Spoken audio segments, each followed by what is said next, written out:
What's going on, family? This is Scrapbook Boxing Museum of the Forgotten Fisticuffs series. I want to take a look at Cuba's Bobby Brown, Philadelphia fighter. He was born in Philadelphia, Pennsylvania in 1905.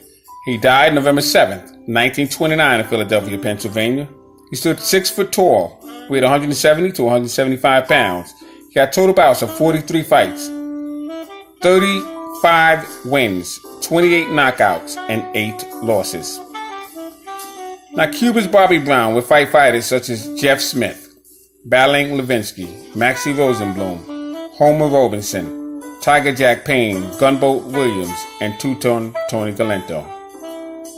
Former opponent of Bobby Brown, Josie Crea, described him as a low crouching upper body movement, banging to the body, and his opponent into befuddling him in submission. Bobby Brown was said to have built up an impressive list of knockout victories from 1925 to 1927. His first bout of importance came against Babe McCourtney in Reading, Pennsylvania. This fight took place in 1927. Bobby Brown then traveled to Morristown, New Jersey, and he KO'd veteran middleweight Jeff Smith in 5 rounds. He was managed by Al Lippy, who was a veteran manager of former middleweight champion Billy Papke. He decided to manage Bobby Brown because he felt Bobby Brown would have potential. But at that time, Bobby Brown had 3 fights with 2 losses. But it was said that that can be corrected. With proper training and proper diet, this man has what it takes to become champion, says Al Lippy. Now, Bobby Brown's opportunity for a title shot was dethroned after losing to a black fighter by the name of Billy Jones. Billy Jones was 175 pounds. He was also from Philadelphia. It was a big money fight. And the opportunity had to happen because these 2 men were destined to collide. But Billy Jones would dethrone Cuba's Bobby Brown. But as he faced Jeff Smith was from Morristown, New Jersey. He was a fantastic middleweight. And he would knock him out in 5 easy rounds.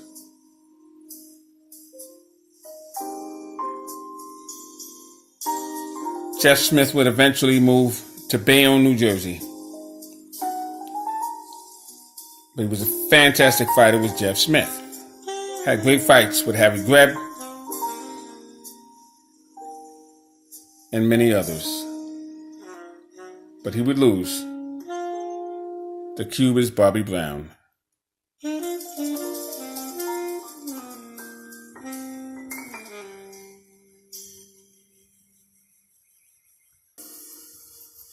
Now, Cuba's Bobby Brown would go on to face Maxie Rosenblum as he moved up in weight. And he called him Slappy Maxie. He was a very good boxer. But as they say in those days, he couldn't punch his way out of a paper bag.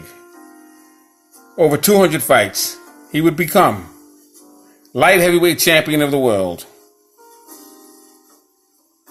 And he would outpoint Cuba's Bobby Brown.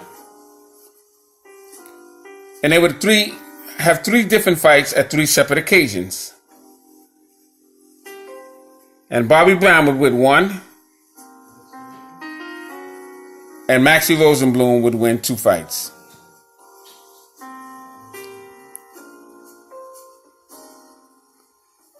He would move up and face Homer Robinson twice. Tiger Jack Payne twice. Vince Vaughn and Bob Sag. He fought Herman Kilmer in the winter of 1929, and he would have 5 consecutive fights that year. But Bobby Brown needs to be included in these conversations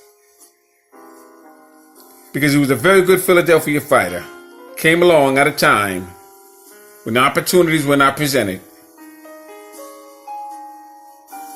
to black fighters. So let's salute Bobby Brown and all the black fighters in his time, because they couldn't dictate the opponents, nor could they dictate the size gloves or the fights.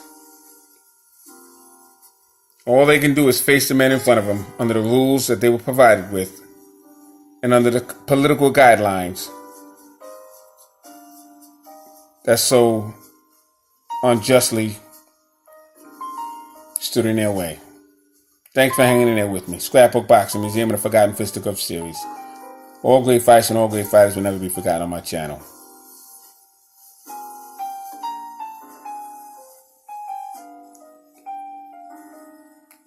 Salute to Bobby Brown.